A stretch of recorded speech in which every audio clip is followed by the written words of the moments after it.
People looking to achieve early retirement often focus on when they should retire, but they rarely focus on where they should retire.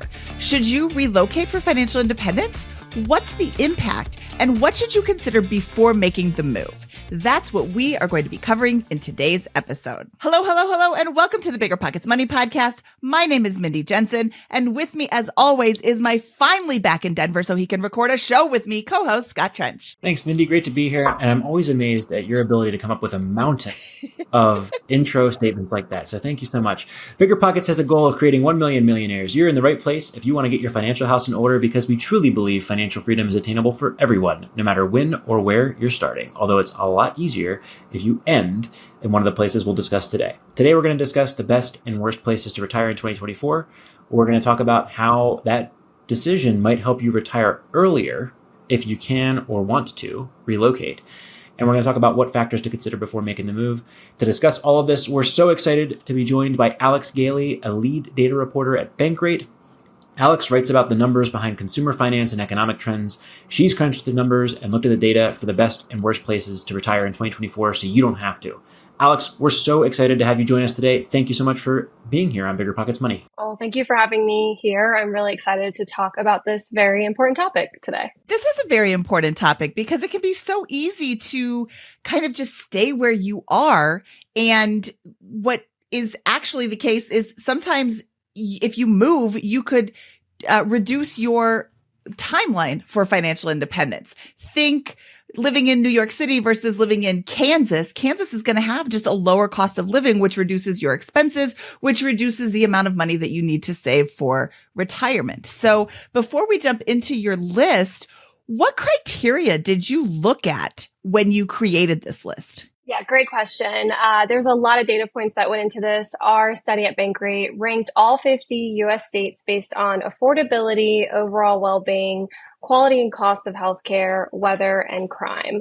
And these are all the most important factors that impact a retiree's quality of life. And like I said, we looked at over a dozen different data points across these buckets. So each bucket carried a different weight, and we weighed affordability at 40%, which is the heaviest of all the categories, just because we have found at our data at Bankrate that many Americans consistently year over year feel behind on their retirement savings. And at the same time, inflation has pushed prices up over 20% since early 2020. And so those two things are really forcing a lot of Americans to shift their plans or figure out ways to stretch their retirement dollars, maybe a combination of both. But in addition to affordability, we looked at overall well-being, because that's also important, quality and cost of healthcare at 20%, and then weather at 10%, and crime at 5%. So can you give us a little bit more depth maybe on the overall well-being number there? Because that seems like the most subjective of the bunch. And how do you determine that one state's better or worse for overall well-being? Yes, it can definitely be subjective, and it's sometimes hard to grab data and encapsulate what overall well-being means in a state, at a state level, and even at a city level. But we tried our best, and really there's this index that is really informative and helpful called the Community Well-Being Index that we considered in this ranking. We also looked at diversity across these states. We also looked at arts, entertainment, recreation establishments per capita. And another metric we included in that bucket was adults 62 and older per 1,000 residents. So I would say this ranking does tend to skew more towards that traditional retirement age of 62 to 65. That's really the only metric, though, of all the metrics that does kind of favor an older demographic when it comes to retirement. But yeah, Community Well-Being Index carries a significant weight in there, diversity and arts and entertainment and recreation establishments per capita. Awesome. Yeah. So if you want to add subjective opinions to this, like, for example, in Dallas, you have to root for the Cowboys. So that would give you a 0 on the well-being standpoint. But those are all subjective things that you as an audience will have to layer in on top of this. The quality of life index is probably the one that is most subjective out of all of these other areas. And it sounds like the ranking order goes 40% to affordability, then to this quality of life index, then to weather. And then what was the other two? So it goes 40% for affordability, 25% for overall well-being. It's important. That's an important metric. And the metrics that make up that bucket try to encapsulate, lots of different things that are important to overall well-being. Healthcare both quality and cost at 20%, and then weather at 10%, and crime at 5%. Okay, fantastic. All right, so let's jump to it. What are the 3 worst places to retire? Let's start there. Yeah, so Alaska, New York, Washington are the worst states to retire based on the metrics we considered in our study and how they were weighed. To dive a little bit deeper, Alaska ranked poorly in every bucket except overall well-being, where it landed closer to the middle. New York ranked poorly in the affordability bucket and towards the middle for healthcare, weather, and crime. And it actually ranked really well for overall well-being. And then no surprise, Washington also ranked poorly in affordability and so-so in other categories. The one category it ranked well in was healthcare. So I would say the common thread among these 3 states is that they're costly to live in. Relative to the rest of the country, housing in these states is more expensive, whether you rent or buy. Property sales tax are on the higher end. Food and eating out is going to cost more. You may be spending more on gas and transportation. And the cost of healthcare is really high in Alaska and in New York specifically. So those aren't really surprises. New York is a nice place to be, but they don't have the best weather, especially in the wintertime. But also in the summertime when it's nice and hot. Alaska, I understand because it is really expensive to be up there. It is really expensive. Like everything's really expensive and it's so far away and it's cold, like, I don't know, 365 days a year or something. So those I understand. I was actually really surprised by the number 1 state. The best state to retire?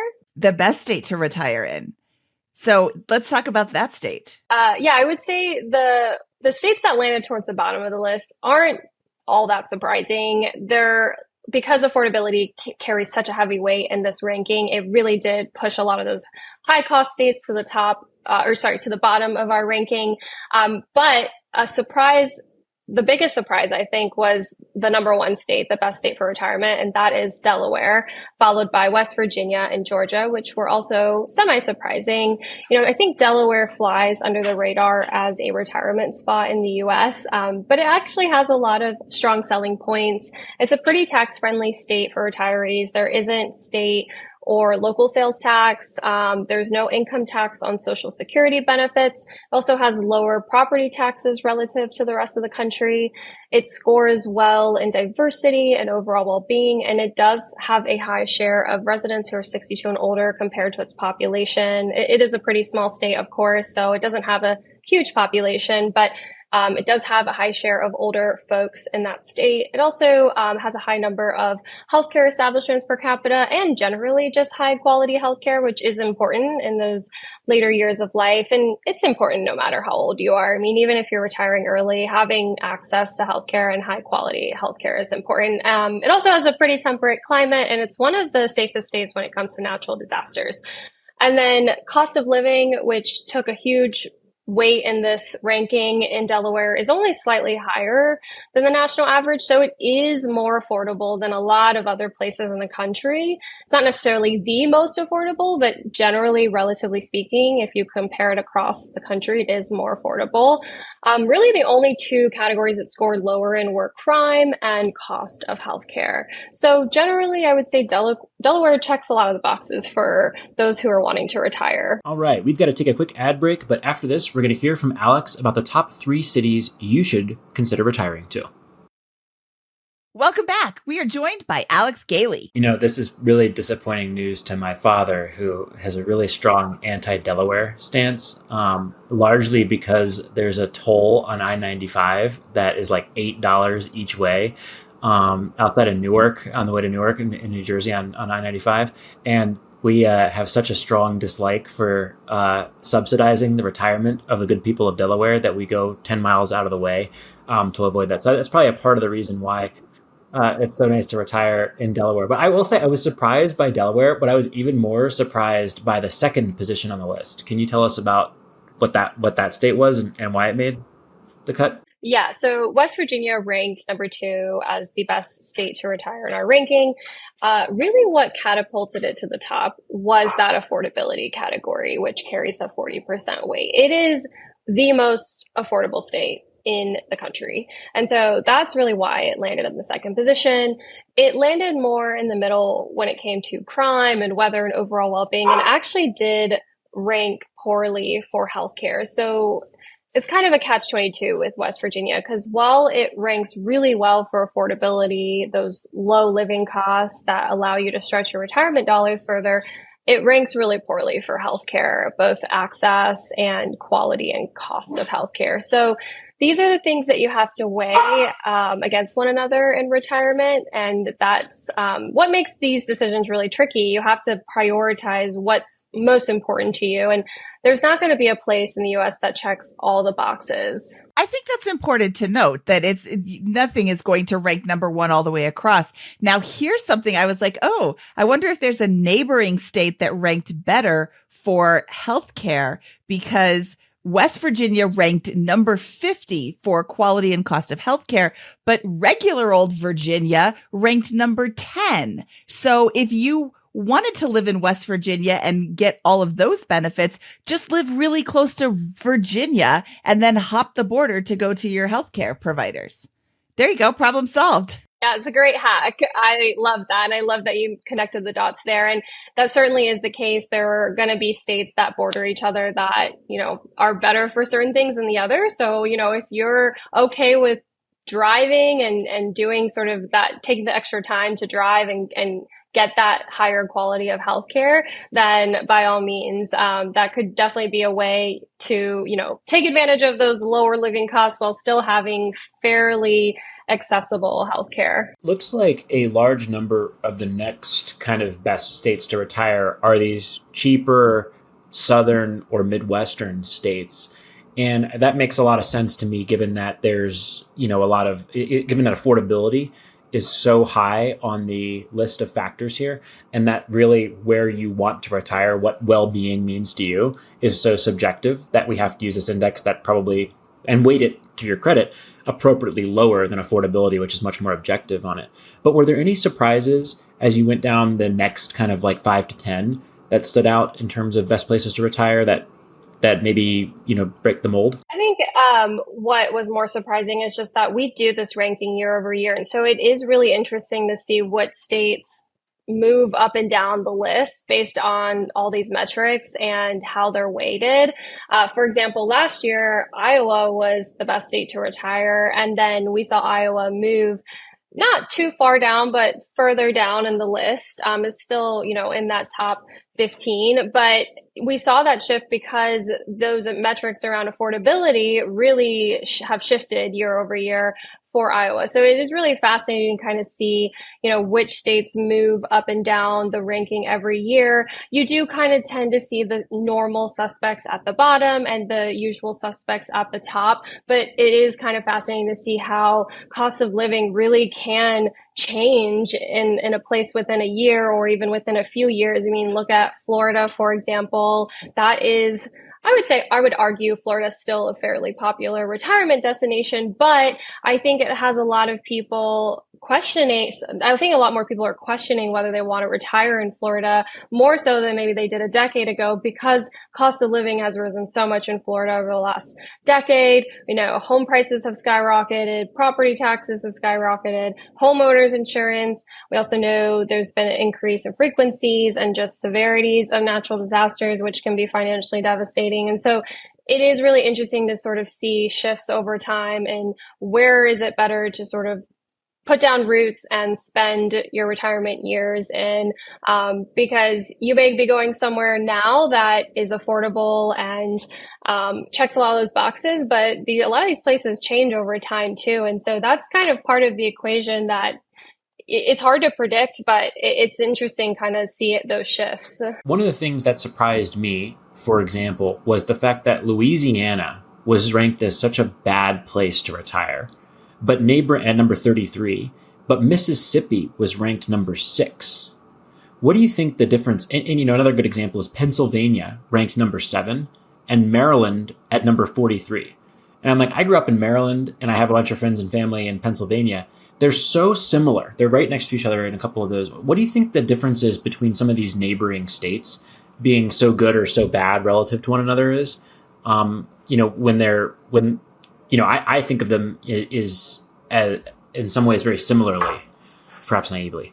When it comes to a state like Louisiana versus Mississippi, which are both fairly affordable, low cost states, what's going to make the difference between them and our ranking are all the other buckets. So I would say, generally speaking, Mississippi likely just ranked better in some of these buckets versus Louisiana, which to just dive in a little bit more specifically, if I were to compare the two. Louisiana is much higher on crime. Yeah, so crime, it's much higher on crime, which while it only carries 5% of the total rankings weight, it still carries a weight. So I would say that likely impacted it.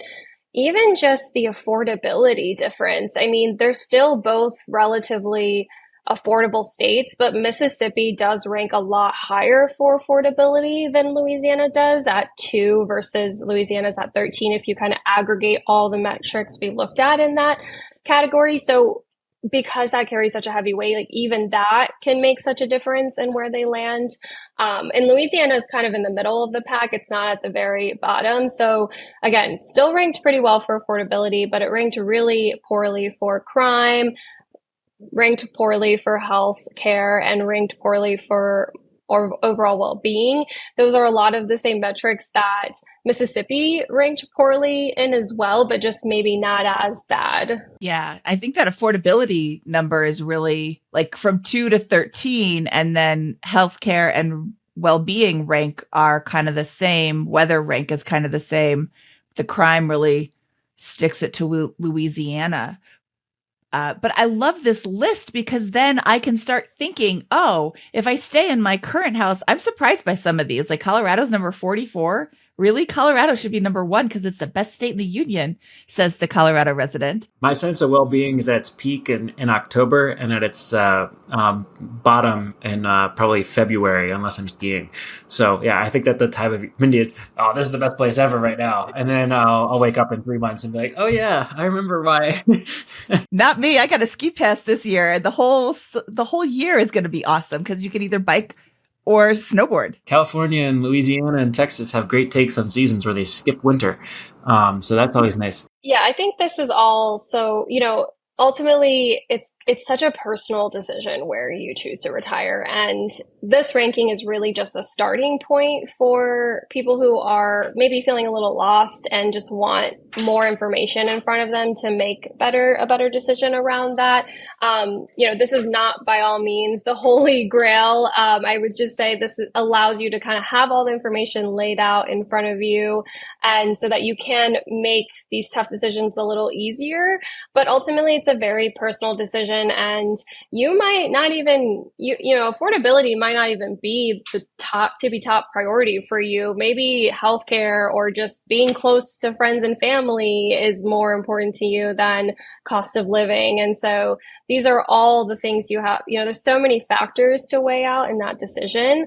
And it is ultimately a very personal one, but hopefully this ranking kind of paints a broader picture of trends that are happening when it comes to where to settle down in retirement, and where are the places that have better healthcare, and where are the places that are more affordable, and where are the places that are ranking well when it comes to overall well-being, and that maybe are warmer but are still, maybe also the natural disaster part of this is important in crime. So this kind of just lays it all out in front of people to make that decision. I think in the context of an early retiree or a traditional retiree, there's a couple of other considerations that I would love to get your take on in here. So I'll use California as an example. California is one of 13 states that does not tax Social Security income, which probably has some boost to some people when they're thinking about how to think through this.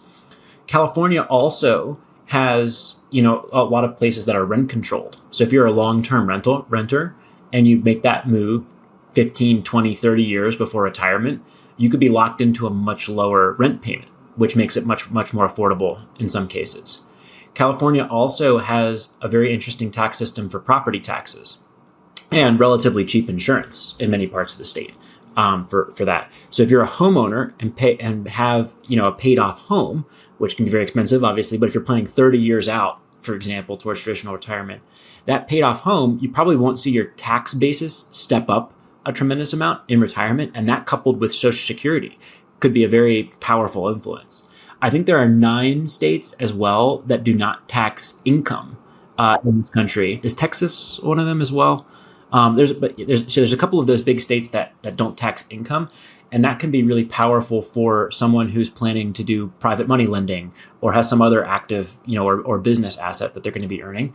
Whereas a state like Texas might be really bad for a real estate investor because if your primary income source is from your cash flow from rental properties, it's probably likely to be low taxed income, and you're going to be paying out the wazoo in property taxes, which is where a lot of a lot of local funding goes in Texas, for example, or in sales tax. Unlike like Delaware is a great example of a place where that might be a great place for a rental property investor to retire. So, anyways, any of those considerations make it through, or how do you think about some of those factors when you're compiling the list, or is it mostly on the cost side that we're thinking about things? Yeah, I would say it's more emphasized on the cost side, cost of living, but I would say that we considered property taxes in every state, the average of that.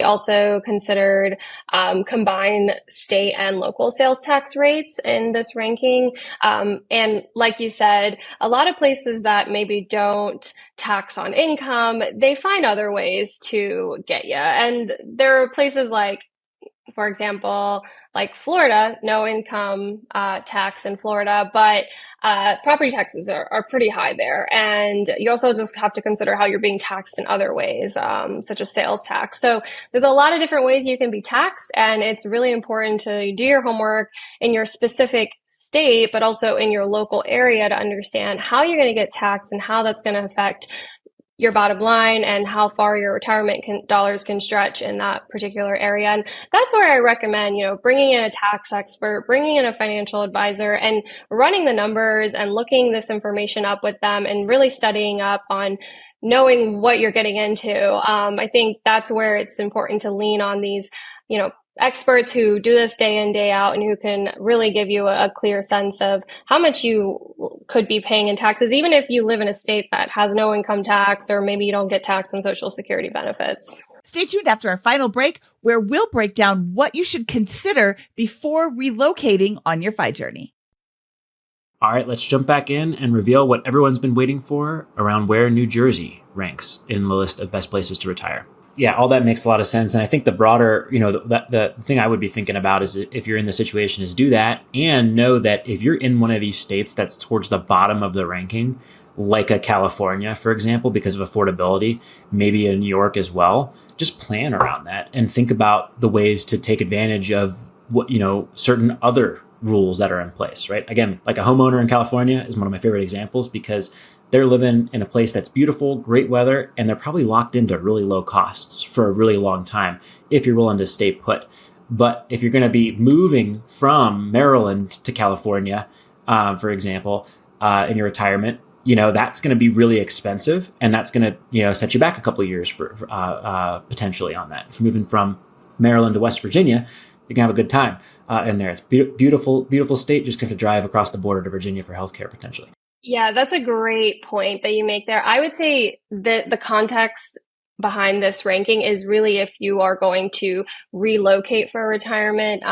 If you're already living in California and you want to stay there for retirement, I think, that's you're in that particular situation where you're not wanting to relocate. I think for this ranking, it is very much geared towards those Americans who are maybe living in a higher cost place and want to move somewhere more affordable, or maybe they're living somewhere more affordable, but they have this dream of always wanting to live in California or in a certain part of the country that does cost more. And it's making sure you're planning for that and you're thinking about all the costs that are associated with making a move to a more expensive place. So yeah, I would say affordability depends on where you're coming from and where you've been based. Again, moving from California to Georgia is going to look a lot different. The numbers are going to look a lot different for you in retirement than moving from Georgia to California. And so it really is relative to where you're coming from and where you're going. Yeah, I think this is a great example of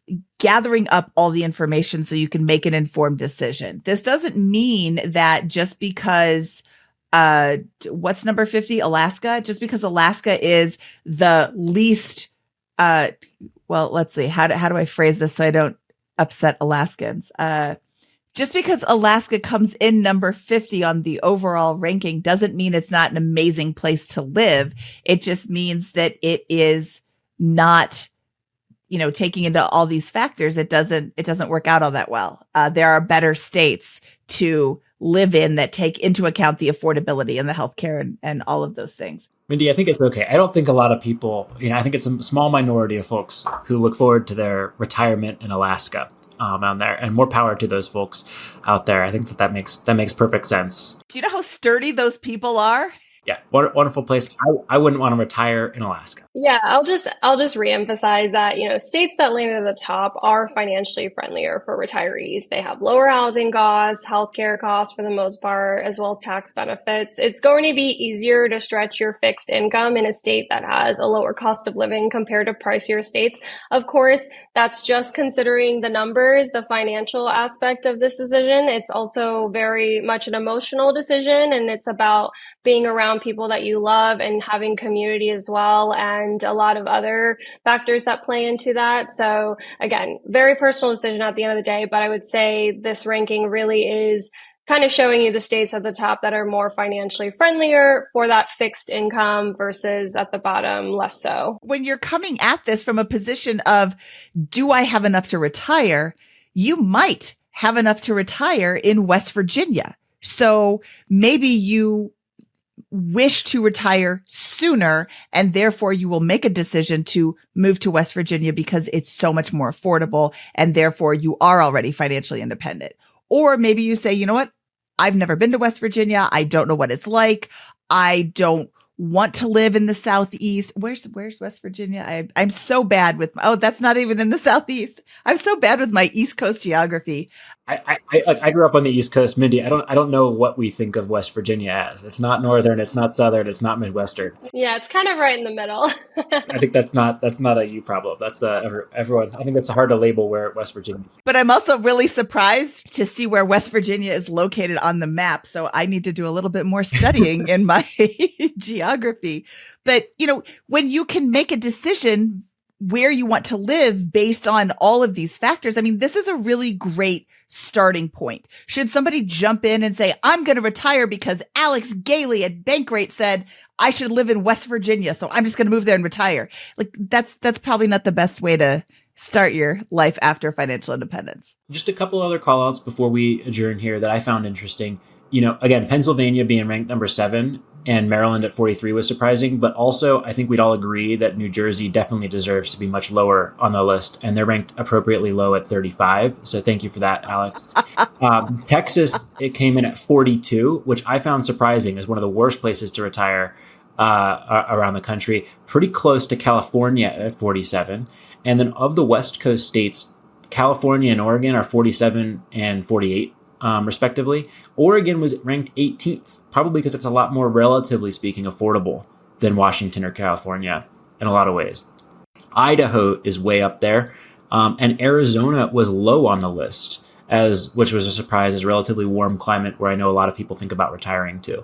So a bunch of surprises, definitely a really cool research project that you've done here, Alex, and really good study that I think will help people make better informed choices around this. So thank you so much for putting it together and coming on today. Yeah, thank you for having me. I'm glad I got to talk about this with you both. And it is a very important topic, something that Americans are thinking about a lot. And especially as they get older, retirement is top of mind. And so it is important to be planning for where you plan to retire, because that will highly impact your numbers and how much you ultimately need to feel comfortable in those years. Yeah, this was great. I really appreciate your time today, Alex.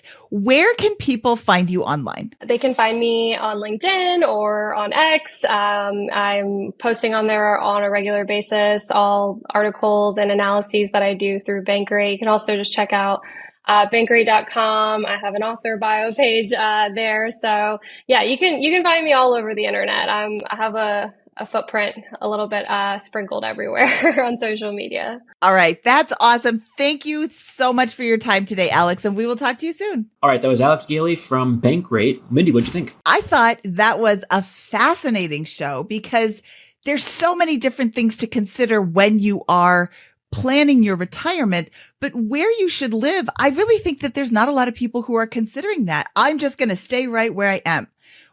Well, that's great if you've got kids in a great school and you've got an affordable place to live. But what if you don't? And what if you could change your FI timeline by changing your address? So I think this is absolutely something that somebody should take a peek at just to see where their state ranks. I would like to apologize to all of our New Jersey listeners on Scott's behalf. Turns out, Alex. Yeah, including our guest, who it turns out lives in New Jersey. So anyway, if Scott offended you, please email him at scott@biggerpockets.com. He would love to have a debate about your great state. New Jersey's beautiful. I got family that lives in New Jersey. We just ribbed on them when we were growing up. I grew up in Maryland.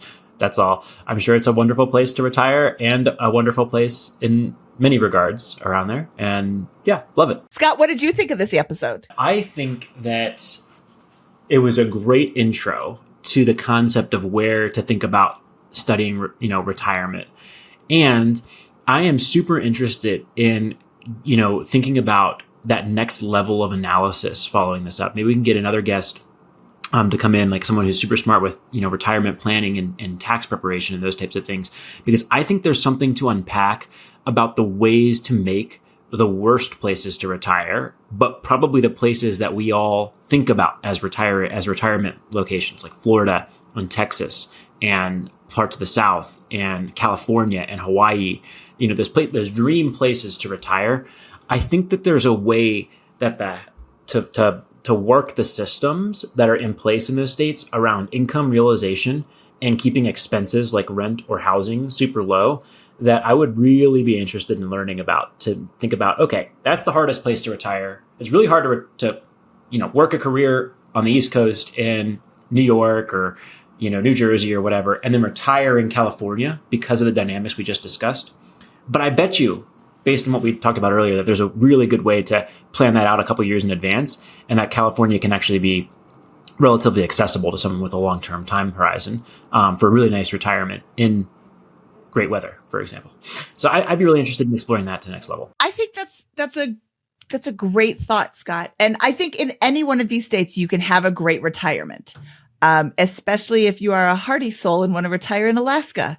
I'm probably not going to come visit you in my retirement, but know that I admire you. But all the other states that don't have the brutal winters that Alaska does, there's lots of opportunity to make your retirement wonderful. So just because your state ends up at the bottom of the list doesn't mean you can't have a great retirement. It just means that it's not as advantageous considering all of these factors as it could be if you move to a different state. So like you said, this is a great starting off point. And I just want people to be conscious of all the factors that go into their financial independence and early retirement life, not just, do I have enough money? All right, Scott, should we get out of here? Let's do it. That wraps up this episode of the BiggerPockets Money podcast. He is Scott Trench, and I am Mindy Jensen saying toodaloo, canoe.